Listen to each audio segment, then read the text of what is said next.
Hello students, I am Sanab KB from Department of Physics of RBNB College Rampur, District Ahmednagar. Now, today we are going to study the topic number 15, structure of atoms and nucleus. In first part of this topic, you studied that different atomic models that are explained by that scientist, that is Thomson's atomic model, again that J.J. Thomson's atomic model, Rutherford's model, and so on. And you know that atom is the smallest particle of matter which further division is impossible. That is called the atom. And you know the structure of atom. There is a centrally nucleus which having positive charge and negatively charged electrons revolve around it. And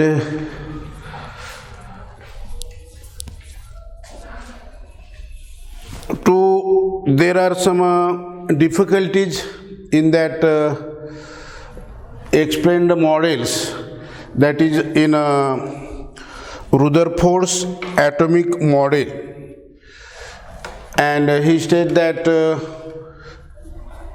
whole mass of that atom is concentrated in the nucleus. That is correct, but when these electrons revolve in circular orbit, at that time they radiates energy, and this is not done. That energy is not radiated when these electrons revolve in circular orbit. When this happens, that atoms become spiral model, and lastly that structure of atom collapse. And so the next scientist, Niels Bohr, he gives his atomic model taking some assumptions which are known as Bohr's postulate. And now today we are going to study the article number 15.6, Bohr's atomic model. And he explains that electron revolve in a circular orbit around the nucleus like a planet revolve around a sun. And for a detail explaining the atomic model, he assumed some assumptions that are known as the Bohr's postulates. And see, one by one there are three postulates. See, first postulate number 1.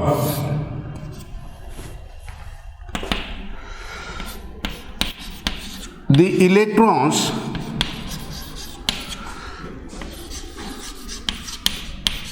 revolves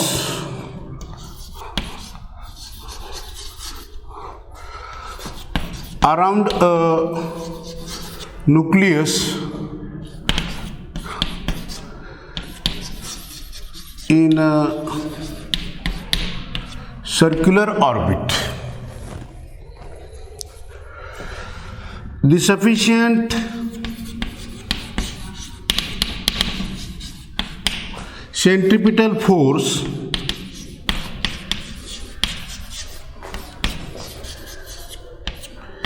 is provided by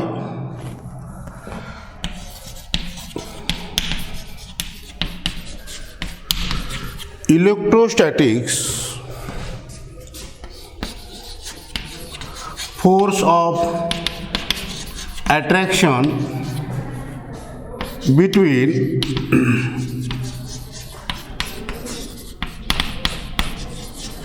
positively charged nucleus and negatively charged electrons and negatively charged electrons. This is a first postulate. Now here we explain this Bohr's first postulates. Means here is the nucleus. We take the particular example for that helium atom, and now this is the orbit of that electron. This electron of charge E, and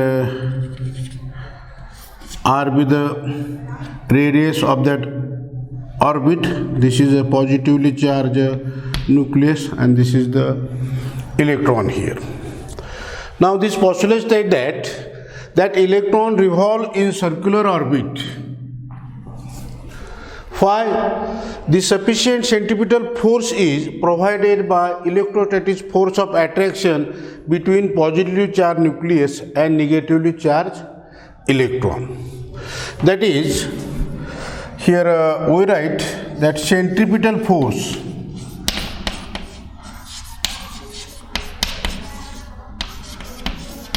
is equal to electrostatic force.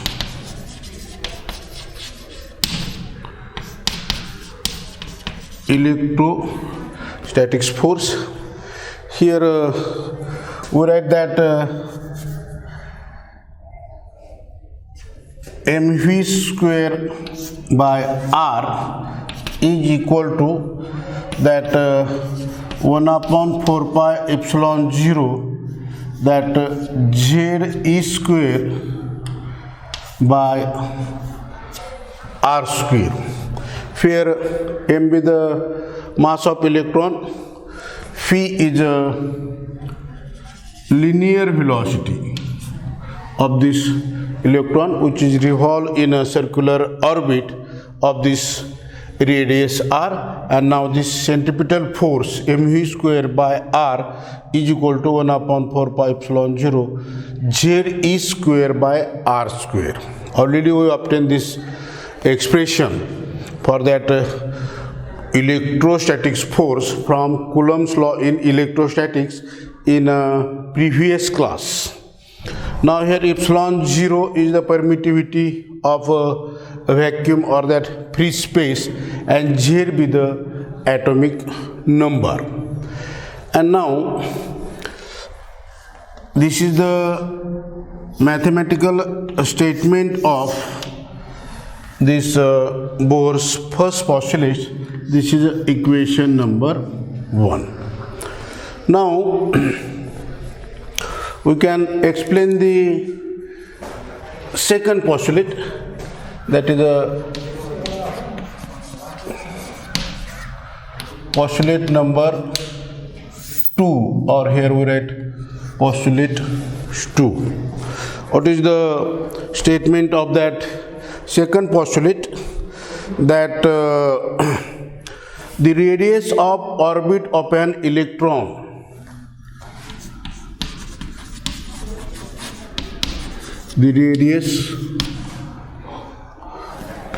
of an orbit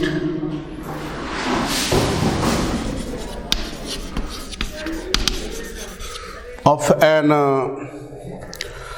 electron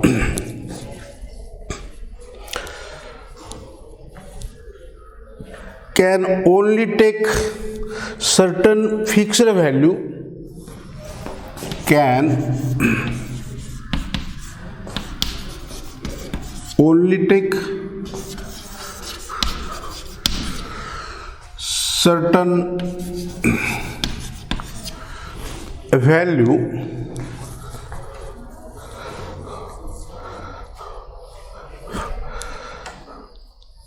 such that certain value such that angular momentum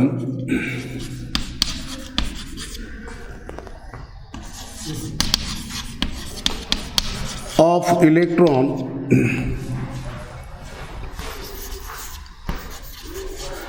is equals to integral multiple of h upon 2 pi, where h is Planck's constant. H is Planck's constant. That is that angular momentum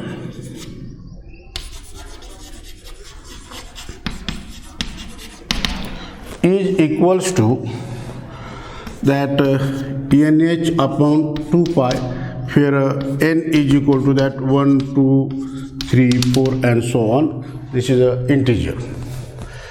And now we modify this one, that angular momentum, that will be mass into velocity is equal to this nh upon 2 pi, that phi is equal to r omega is equals to this nh divided by 2 pi. This is the mathematical statement of Bohr's second postulate, that electrons revolve in that circular those orbits which angular momentum is equals to integral multiple of h upon 2 pi. Now here we get the angular momentum mv, and that nh upon 2 pi, where n is equal to that any integer 1, 2, 3, 4, and now phi is equal to r omega. We already studied this equation, that m r omega is equal to nh upon 2 pi. This is equation number 2. This is the Bohr's third postulate. Now we can see the postulate number 3. See the Bohr's third postulate. An electron can make a transmission. An electron can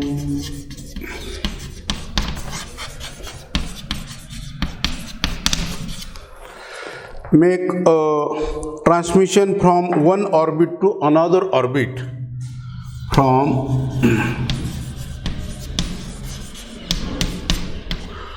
one orbit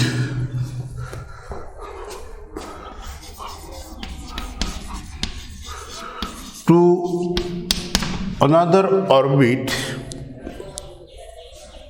having lower energy, having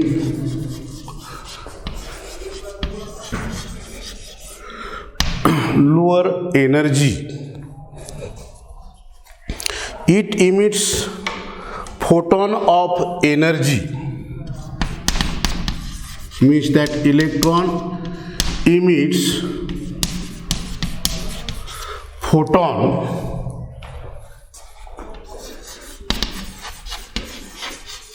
of energy is equals to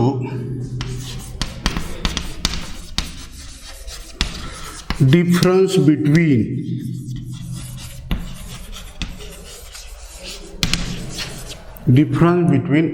energies of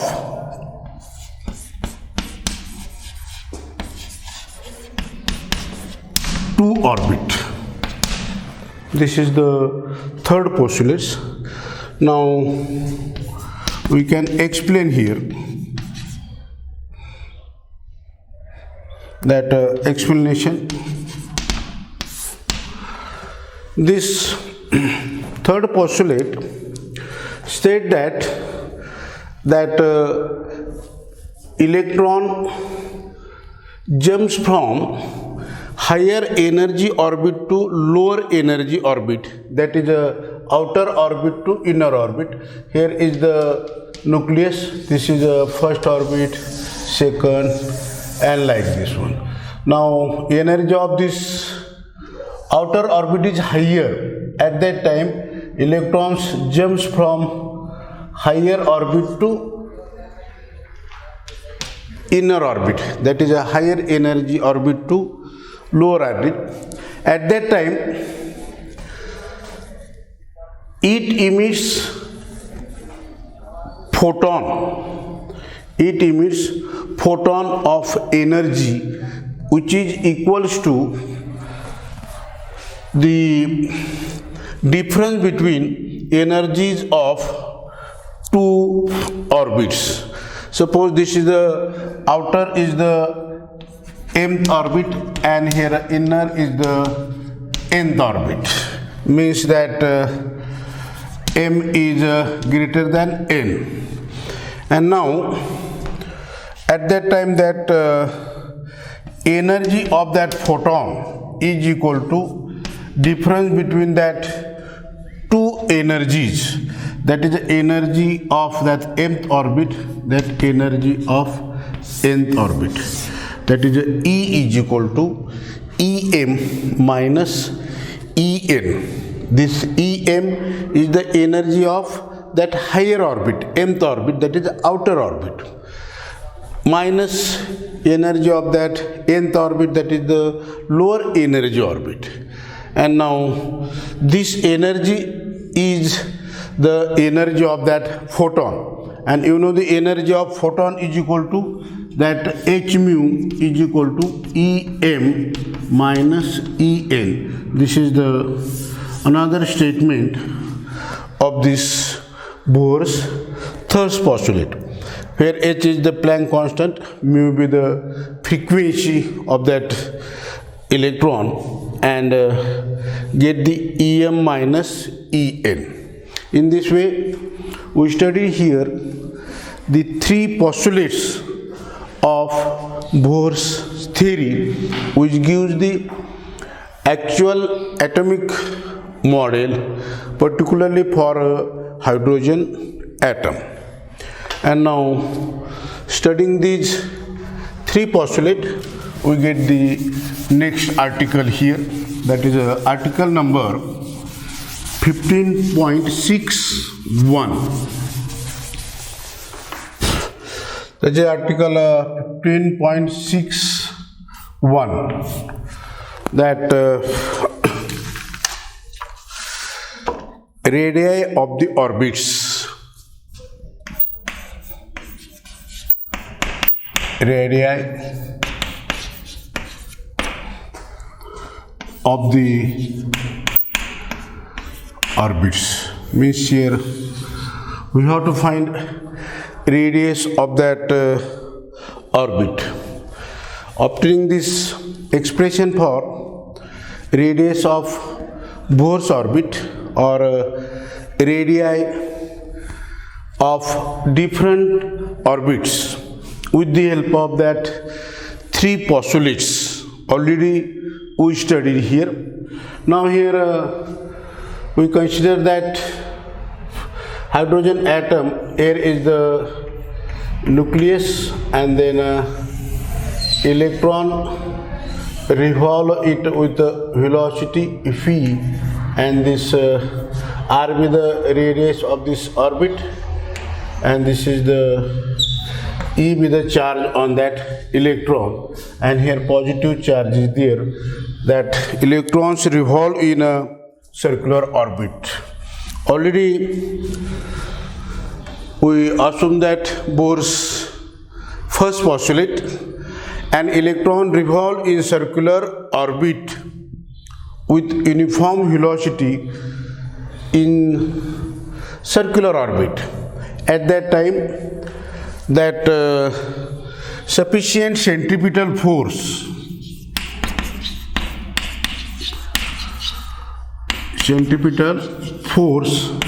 is provided by electrostatic force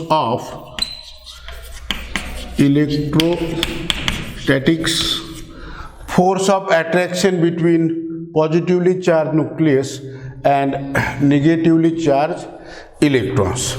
And now we obtain that already mathematical statement of that Bohr's first postulate, that mv square r is equal to that electrostatic force, that is 1 upon 4 pi epsilon 0 Z E square divided by r square.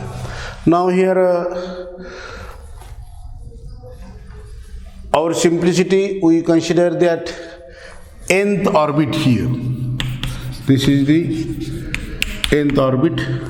Then m be the mass of that electron in that nth orbit, v be the velocity of that electron in that nth orbit, and now here Rn be the radius of that nth orbit. Therefore this equation becomes like this one. And now we write this value of phi square.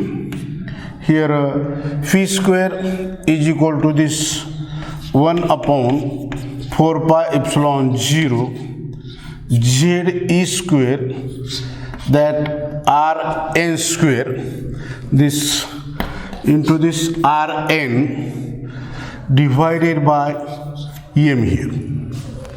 Now here this Rn cancels with this square, and now here we write that phi square is equal to 1 upon 4 pi epsilon 0, that is Z E square divided by Rn into this m.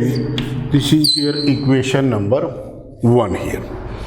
In this way we get the value of here phi square. This is from Bohr's first postulate. Then according to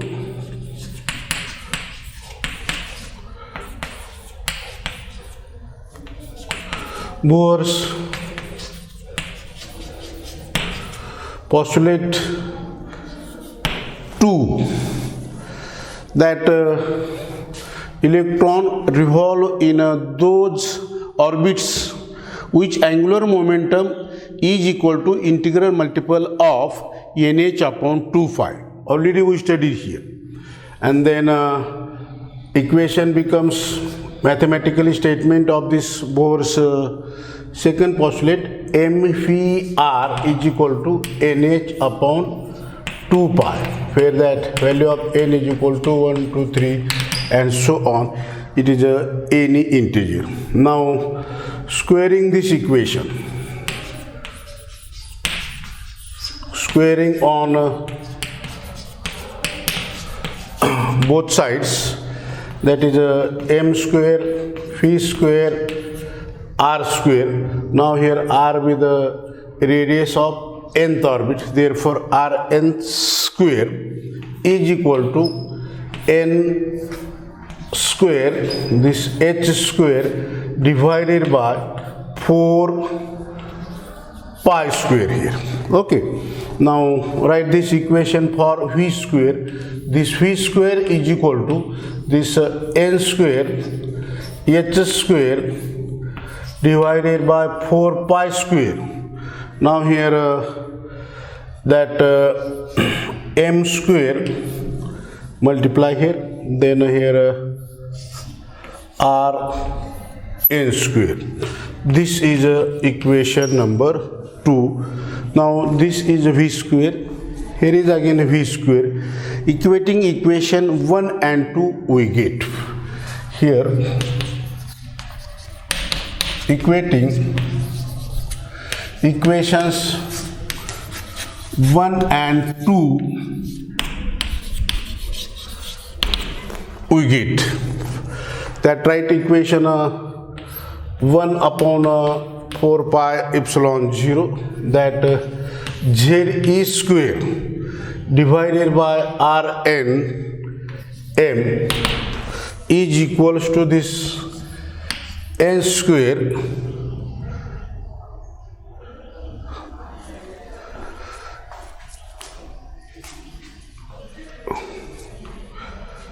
that n square h square divided by 4 pi square m square r n square. Now here cancel the common terms. This 4 cancels with this 4, this pi cancels with this square. Okay, now here this m cancels with this square, and this r cancels with this square. What is the remaining here?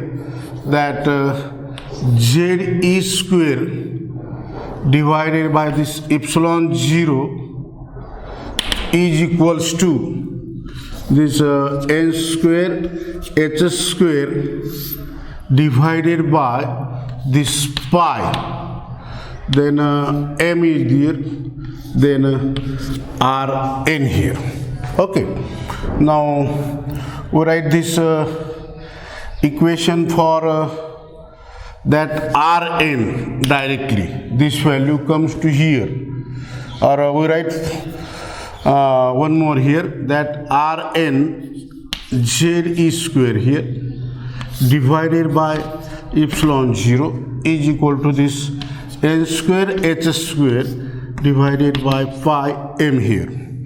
And now that r n is equal to, this value will be here epsilon 0 n square h square divided by pi m into this z e square here.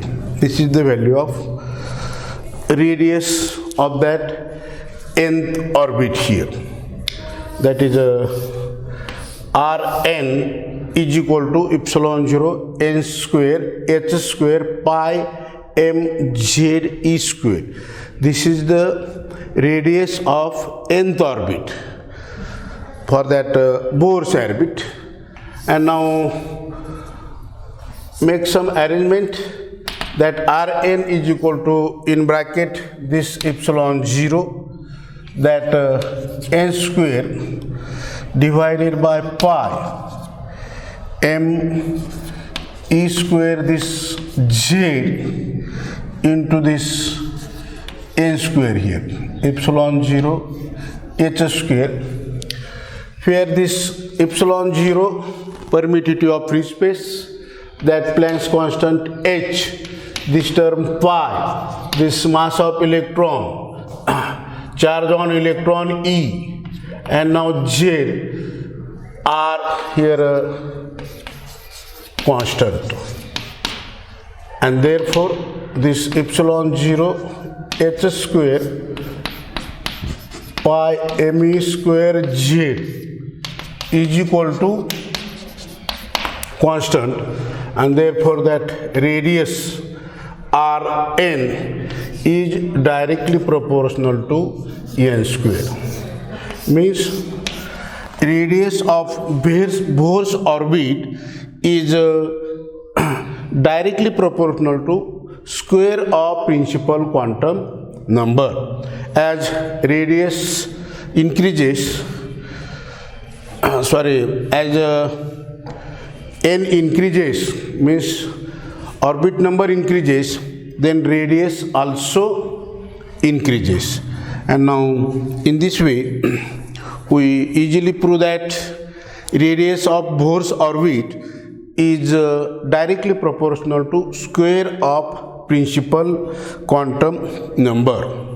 And now here put this value of that z is equal to 1 for hydrogen atom, atomic number here, and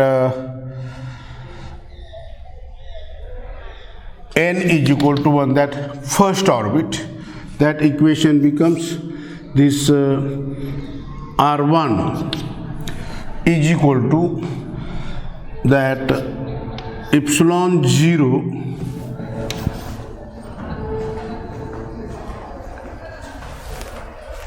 h square divided by phi me raised to 2. This is the value of first orbit, that is a lower orbit, which is denoted by a0. For first orbit, n is equal to 1, z is equal to 1, then r1 is equal to epsilon 0 h square pi me square, that will be denoted as a0 there, and then we write that equation for hydrogen atom, that radius of nth orbit is equal to a0 n square. a0 is square, that a0 is the value for that first orbit. And now in this way we can easily explain the three postulates of Bohr's theory: postulate 1, postulate 2 and postulate 3.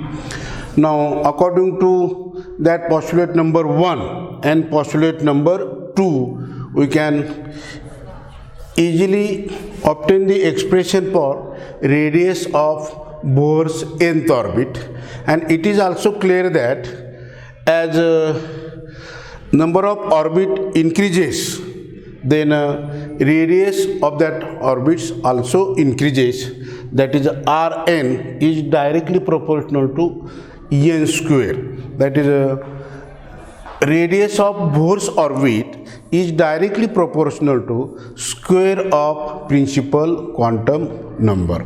And now we can stop here. Okay.